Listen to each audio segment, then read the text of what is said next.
Ay, ano eh. Kamayabin! Hindi, kasi ganito lang interview mo. Interview mo na, interview. Ganito nangyari kay Mamoy. Bigla nakita siya sa bahay nila, so may sopa, nakabulag sa Kala? naninigas, tsaka sobrang... Anong oras ka rin? Anong oras? Sobrang dugay. Hindi lang, dito muna. Palamayan mo. Palamayan mo. Sabay na sila ng mamaya. 6 na tao, halos hindi pagbuhat dahil sobrang lamig at sobrang bigas na.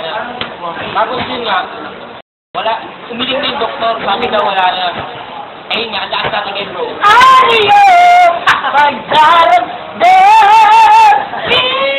Dalangin mo na may kapal na puso mo ang mawala ng lubusa. Ayaw magdaramdam Dalangin mo ay kapal na sa puso mo ay mawala ng Hello, Sawi. puso.